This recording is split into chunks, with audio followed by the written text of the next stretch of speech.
여러분, 출애굽기의 기적, 오늘 하나님의 기적 시리즈 9번째 시간입니다. 구원과 심판에 쌓인 10가지 재앙. 우리 다 함께 읽어봅시다. 시작. 구원과 심판에 쌓인 10가지 재앙. 이 10가지 재앙을 우리가 모르는 분들이 있겠습니까? 그죠? 어렸을 때부터 우리가 많이 외웠잖아요. 저도 우리 주원이 6학년 때, 저도 6학년 때 교회 다녔던 기억이 납니다. 그래서 저는 그때 제가 있는 고향에 쌍다리라고 있었어. 그래서 어서 만나, 그럼 쌍다리에서 만나. 다리가 쌍으로 있었어요. 그래서 하나는 차가 다니는 다리였고, 하나는 사람들이 다니는 그 쌍다리 옆에 있는 그 다리, 교회를 다니면서 선생님하고 이 10가지 재앙 읽었던 기억이 납니다. 제가 슬라이드 한 장 준비했는데, 그렇게 순서대로 하는 거 그거 한번 열어주시면, 글자 보이시나요? 잘 안 보이네. 피 개구리 이. 따라해보세요. 시작. 피 개구리 이. 파리 악질 독종. 파리 악질 독종. 우박 메뚜기 흑암. 우박 메뚜기 흑암. 장자의 죽음. 장자의 죽음. 그래서 이거 우리 어떻게 외웠냐? 피개 이파 악독음의 흑장. 저는 첫자만 따서 그렇게 잘 외워요. 첫자만 따가지고. 예? 그게 꽤 유익할 때가 많습니다.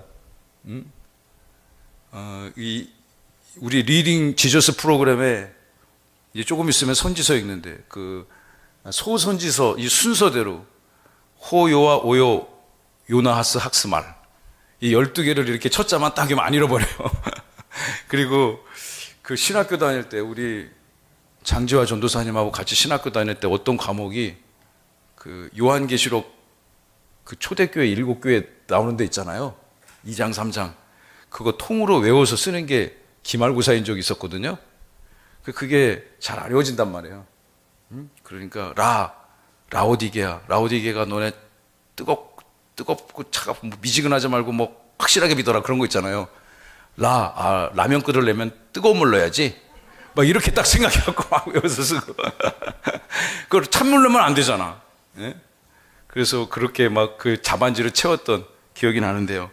그래서 이 10가지 재앙들, 피개 이파, 악독음의 흑장, 이렇게 해서 10가지를 선생님하고 외웠던 기억이 납니다. 그때 외웠던 게 아직도 기억나는 거예요. 그때 초등학교 6학년 때 외웠던 게.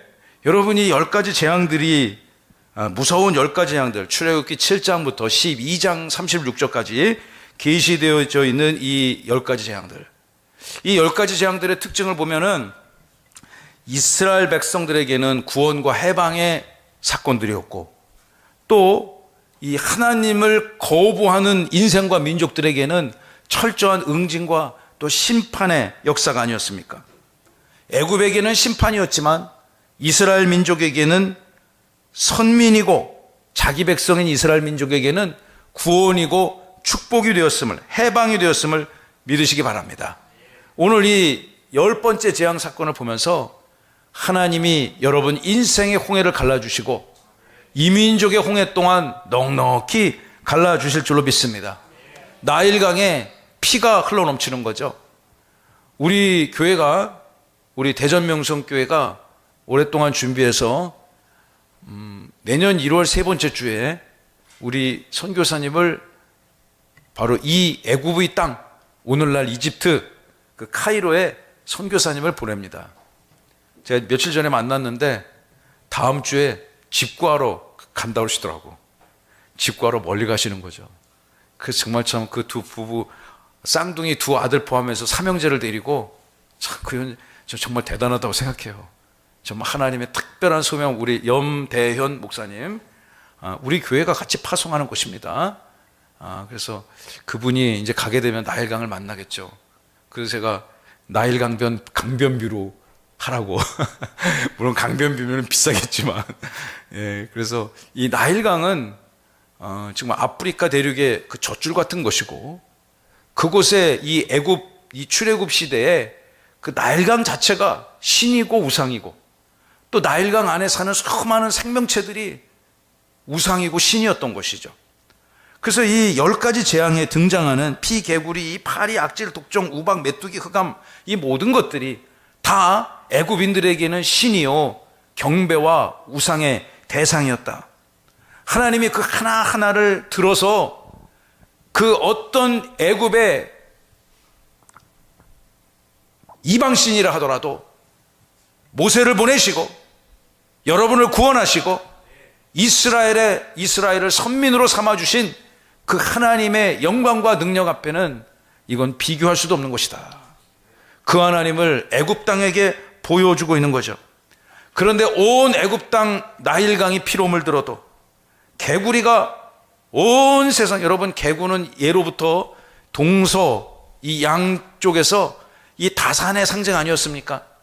지금도 이제 그 애굽 이 출애굽 시대 때 무슨 그 벽화 같은데 이 그 피라미드 벽화 같은데 그려진 그 우상신들 보면은 막 개구리가 막 알 이렇게 해가지고 새끼 엄청 많이 나고, 그러니까 그때나 지금이나 이 생산을 잘하는 것, 이 다산, 그건 큰 축복 아니겠습니까?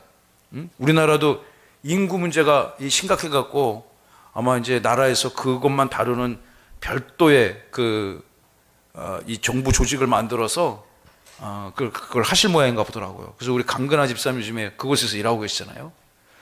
이스라엘 백성들에게 개구리, 그런데 개구리가 그냥 적당히 뛰어다녀야 되는데 온 사방팔방 막 자다가도 막 얼굴에 막 푸석푸석 뛰어올라오고, 그런 거 삶이 되겠습니까? 밥상에 막 벌쩍벌쩍 뛰어올라오고. 개구리 하면 생각나는 게 있는데, 제가 저기 우리 옛날에 백두산 근처에 우리 이경성 목사님이 섬겼던 그게 있습니다. 저 고아원이. 가보면은 이렇게 딱 그 고아원 정문에서 서가지고요, 고개를 딱 이렇게 돌리면 저기 일송정이 딱 보입니다. 일송정, 푸른솔은 뭐 그런 가곡 있잖아요. 거기 딱 보여요. 용정, 우리 윤동주 선생님의 생가가 있는, 그곳을 가가지고 제가 그쪽에 중국 분들하고 저녁을 한번 먹는데요. 이 동부가 호텔이라고 지금도 있겠죠? 똥빼이야 판디엔, 동부가 이상해요? 김옥조 집사님? 똥빼이야 판디엔, 동부가 호텔, 거기 그 맨 꼭대기 층을 싹 비워가지고 저녁을 먹었습니다. 그쪽에서 이제 호스트를 해준 거죠. 그쪽 관료가. 그러니까 공산당이죠, 공산당. 지금 아마 다 은퇴하셨을 거예요. 그분이 호텔 한 라운지를 다 비워갖고 우리를 저녁을 사줬습니다. 근데 거기 정말 별의별 음식이 다 쌓인 거예요. 진짜 곰 발바닥, 요리부터 한국에서 흔히 볼 수 없는. 근데 거기 개구리를 쫙 깔아놓은 거예요. 산개구리 찜, 백두산에서 잡은 산개구리 찜을 아주 이쁘게 쫙 요리를 해갖고 온 거예요. 사람들은 못 먹더라고요, 그걸. 유일하게 간 일행 중에 15명 중에서 강원도 출신 둘만 먹더라고. 그래서 확실히 우리는 강원도 출신이 다른 사람들이 이거 어떻게 먹냐고 하는데, 우리는 어렸을 때부터 그 계곡에서 잡아먹어가지고 근데 맛있어갖고 다 먹었거든요. 싹 비웠어요. 저하고 그때 그 같이 간 장로님이 싹 비워가지고. 그러니까 호스트하는 사람이 물어보지도 않고 똑같은 거 더 큰 접시에다가 산개구리를 또 쫙 깔아갖고 온 거예요. 우린 이걸로 충분한데, 딴 것도 먹어야 되는데, 뭐, 개굴 되겠다고. 딴 사람 먹지도 않는데. 근데 그 중국 사람들은 이 손님을 호스트할 때 말이죠. 우리는 이렇게 음식을 어디서 주면 어떻게 돼요? 싹 다 비우는 게 예의잖아요. 그죠? 싹 비우고, 많이 먹는 게. 그게 예의인데, 중국에서는 내가 이제 접대를 하는데 싹 비우잖아요. 그럼 그게 또 이 결례가 되는 거예요. 내가 접대가 부족하구나, 이렇게 생각한다네. 전혀 나는 그렇게 생각 안 하는데. 그래가지고 막 이만한 사라로 깨구리 찜 2사라를 먹느냐고, 아주 딴 거 먹지도 못하고 그랬던 기억이 납니다. 그런데 그런 개구리가 온 사방에 그냥 막 사람 몸에다 달라붙고. 또 어떻습니까? 이 마찬가지죠. 이 생각하면 막 근질근질하잖아요.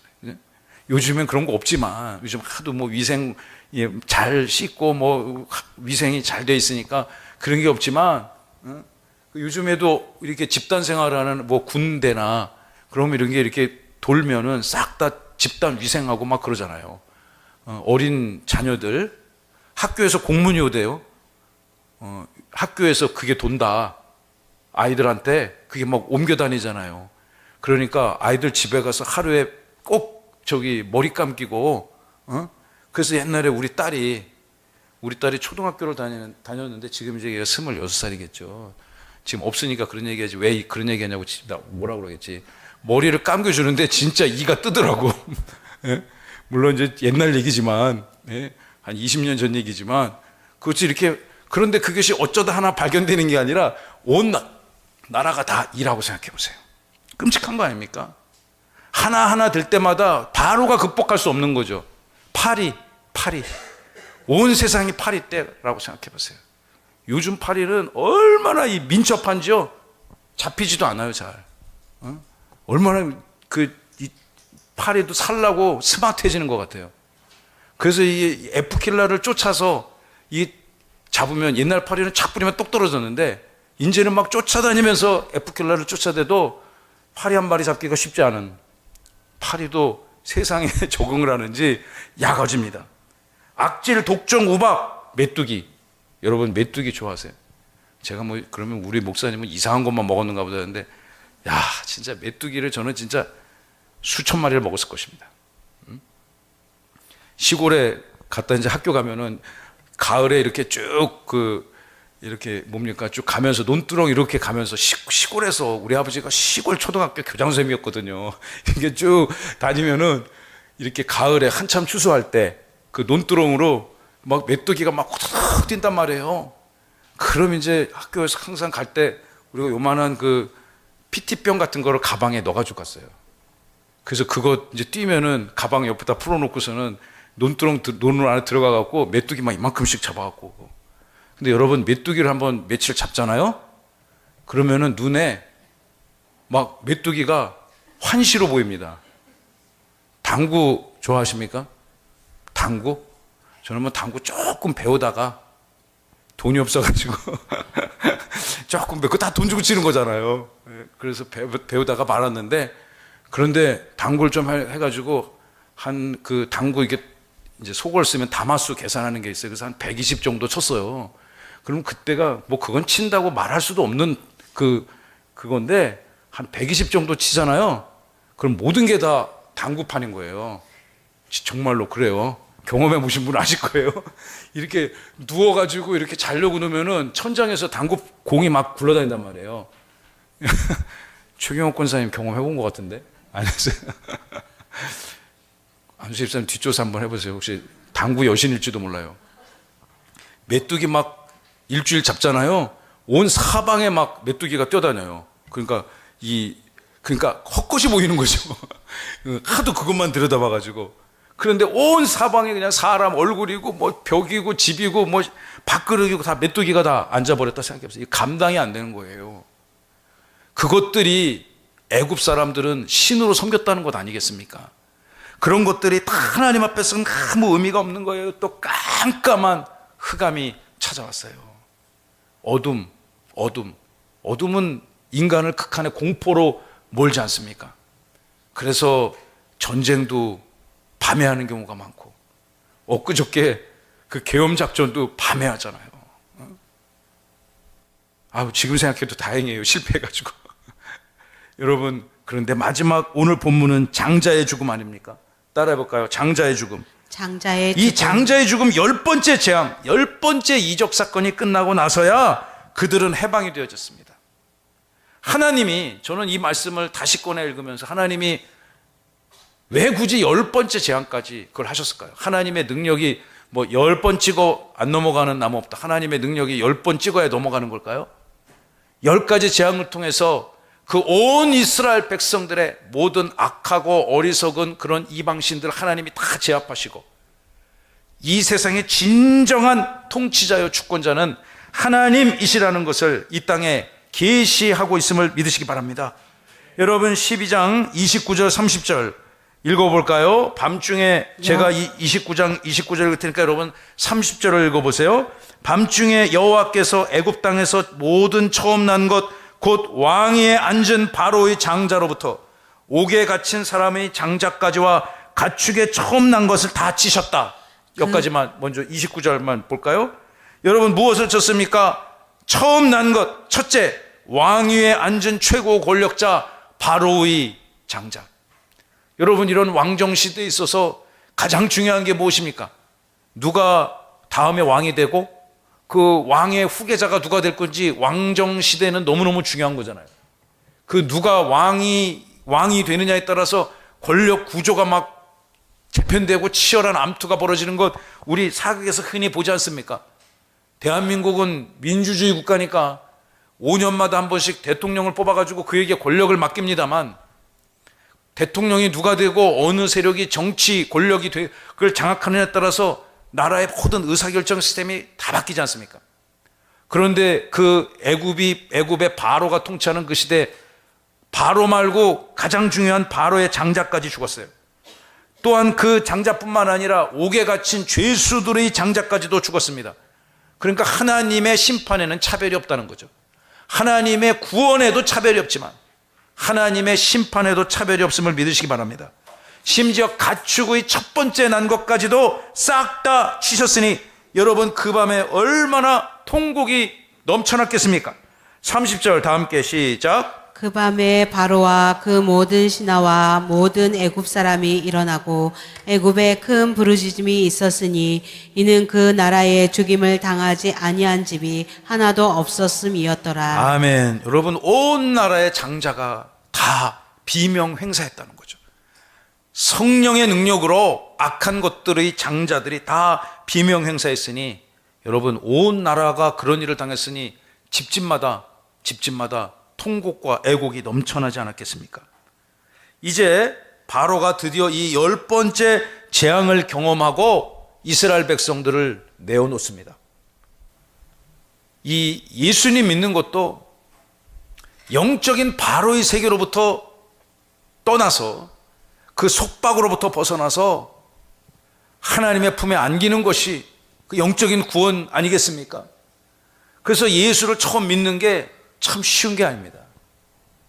저는 특별한 일이고 대단한 일이라고 생각합니다.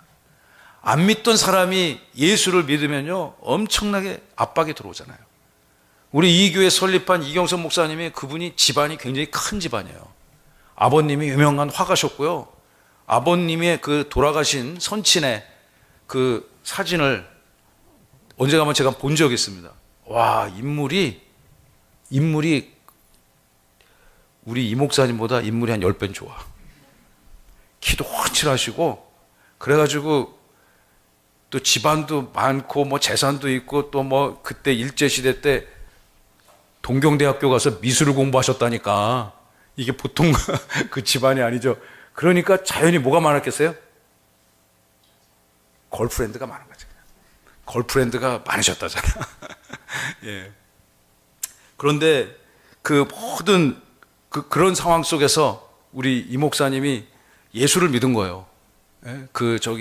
정말 유교 집안으로 한 달에 막 2-3번씩 제사를 지내야 되는 그 집에 가장 사랑하는, 그러니까 부인이 많은데 우리 이 목사님 표현에 의하면 그 중에서 가장 첫 번째 부인의 사랑하는 아들이었다.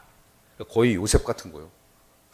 그런 삶을 사셨는데 그 아들이 예수를 믿으니까 얼마나 핍박이 심했겠습니까? 이 악한 권세가 가만 놔두지 않잖아요.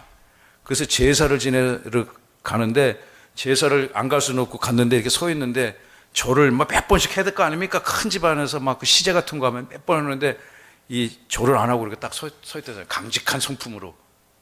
그러니까 절해라.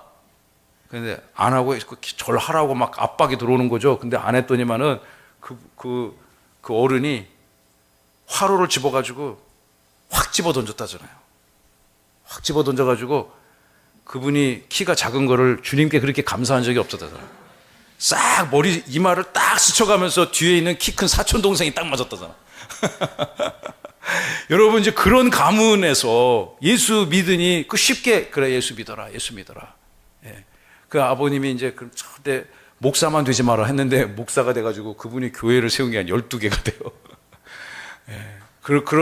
근데 지금은 그 형제분들이 대부분 다 예수님 믿으시는 이제 구원 가문이 된 거죠. 여러분, 바로가 쉽게 안 놔주잖아요.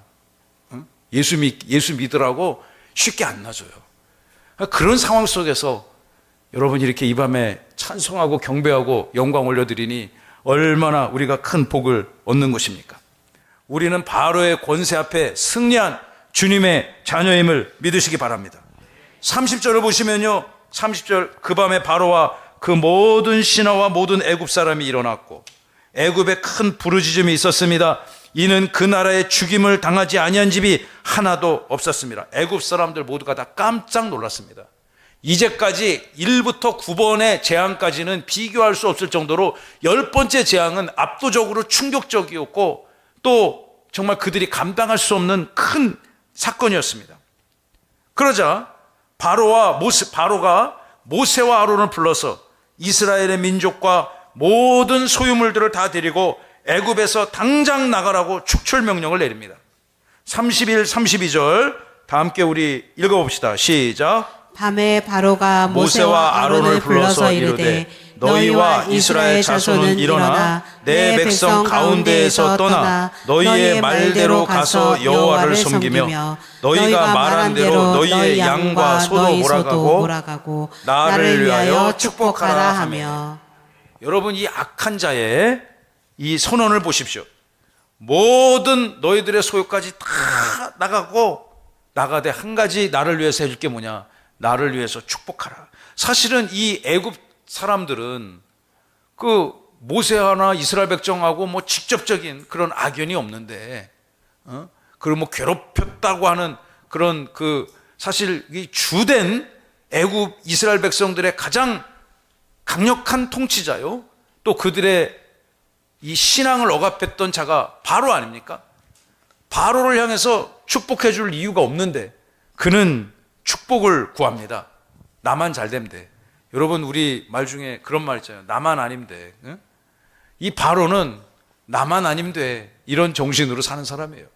그러니까 이런 사람이 다스리는 이 바로의 통치의 시대가 그 정녕 아름다운 시대와 민족 환경이 아닌 거죠. 여러분들은, 우리는 예수님을 위하여 사는 귀한 인생 되시기 바랍니다. 32절 보십시오. 너희가 말하는 대로 너희의 양과 너희 소도 몰아가고 나를 위하여 축복하라. 나를 위하여 축복하라. 저는 이 말이 좀 뭐랄까요, 굉장히 역설적인 표현인 것 같아요.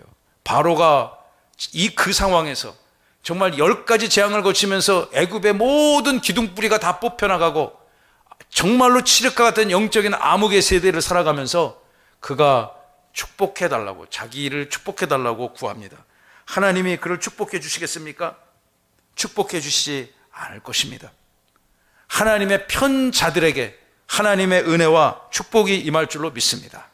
그러니까 여러분, 우리가 이 밤에 이렇게 하나님의 편에 선다는 것, 이거는 정말 보통 위대하고 또 귀한 일이 아닌 것입니다. 존귀한 여러분의 삶을 진심으로 축복하고 축원합니다. 여러분, 일반 애굽 사람들도요, 이스라엘 민족들을 이제는 속히 보내려기로 결심했습니다. 이제는 진저리가 쳐지는 거예요. 이스라엘 사람 히브리 민족이라고 하면은 그냥 이름 석자만 듣고 이스라엘의 이자만 들어도 이제는 화들짝 놀라가지고 제발 좀 떠나가라. 31절을 다시 한번 열어보시면 밤에 바로가 모세와 아론을 불러서 이렇게 말합니다. 당장 백성 가운데서 너희를 떠나라. 여러분, 이런 10가지 재앙을 거치면서 이스라엘 백성들에게는 어떤 결과가 있습니까? 제가 슬라이드로 준비한 게 있는데 10가지 재앙의 결과를 한번 살펴보기를 원합니다. 애굽에게는 10가지 재앙이었지만 그들에게 있었던 고센 땅만은 보호를 받았습니다.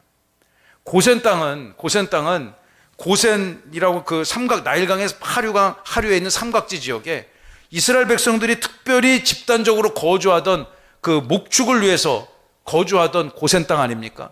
그곳에는 10가지 재앙이 임하지 않았다. 하나님을 대적하는 땅에만 저항이, 하나님의 심판이 임했다는 것을 여러분 꼭 가슴으로, 영혼으로, 마음으로 소유하시길 바랍니다. 고로 여러분들은 하나님의 백성이고 심판 속에서도 해방을 경험하고 하나님의 공의가 임하는 속에서도 하나님의 사랑을 누릴 줄로 믿습니다. 그리고 여러분, 우리가 하나님을 꼭 붙들어야 돼요. 하나님을 버리는 인생이야말로 가장 미련한 인생이라고 저는 생각합니다.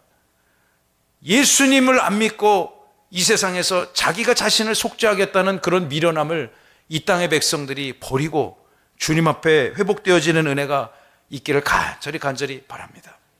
여러분의 인생은 또한 하나님이 도우실 것입니다. 하나님이 도우시는 복음의 인생과 가정과 또 삶이 될 것입니다. 이 나라 대한민국도요, 소망이 있습니다. 할렐루야. 어떨 때 보면요, 정말 당장 오늘 망해도 하나도 이상할 것이 없는, 그런 모습이 있지만, 그래도 이 땅에 여러분과 같은 믿는 자들이 이 민족의 안위와 또 나라의 형통함을 위하여 기도하는 주님의 백성들의 기도를 반드시 들으시고, 이 시대의 암울한 난제들을 하나님이 가장 선한 방법으로 이끌어 주시고 또한 해결해 주시리라 믿습니다. 이스라엘 백성들은 승리자로 그 땅을 떠난 것입니다. 이스라엘 백성들은 패배자로 애굽 땅을 떠나는 것이 아니고 하나님이 선택한 강력한 선민으로서, 그리고 그의 예수 그리스도 그 사랑과 공의를 가슴에 품고 먼 광야 여정을 향해서 그들은 떠나가게 되는 것 아니겠습니까? 말씀을 맞춰야 되겠네요. 사랑하는 성도 여러분, 힘을 냅시다. 이 시대 속에서도 하나님이 여러분을 기억하시고, 여러분의 각양각색의 삶의 환경 속에서도 하나님은 은혜와 위로 선하심을 더하여 주시리라 믿습니다. 여러분의 자녀들을 위해서도 희망을 가집시다. 우리 교회를 위해서도 하나님이 반드시 복을 주실 것이라는 그런 비전을 가지시기 바랍니다. 지난 1년 동안 우리가 작년 이맘때 이 건축 준공 마무리하고 이제 1월 그 12월 송구 영신 예배 여기서 드렸던 기억이 납니다. 그러니까 작년 이맘때 제가 지난주에 어떤 장로님하고 대화를 하다가 그때 작년 이맘때 생각이 나가지고 또 눈물이 또 이렇게 찔끔 나더라고요. 작년 이맘때 생각하면 지금 완전히 용됐어. 하나님이 너무너무 우리를 복 주시고 저를 축복해 주시고 또 교회를 함께 해 주셨다고 저는 믿습니다. 그래서 이 교회에서 제가 얼마 전에 한 목사님을 만났습니다. 제가 1월 19일에 1월 셋째 주에 미국 텍사스 오스틴 한인 장로교회 김준섭 목사님, 그분을 이제 주일에 제가 모셨습니다. 그분이 오셔서 주일 예배를 그 오스틴이라고 텍사스가 굉장히 큰 주입니다. 그런데 그 주에 그 주도죠, 오스틴. 아주 멋있는 도시인데 그곳에서 가장 유력한 교회를, 부흥한 교회를 섬기시는 목사님이세요. 근데 그분의 제자 목사님이 저기 그 대방인가? 그쪽에 계시는 분이 있거든요. 그래서 그 제자 목사님이 농사를 지었다고 얼마 전에 쌀을 갖고 오셨어요, 저한테.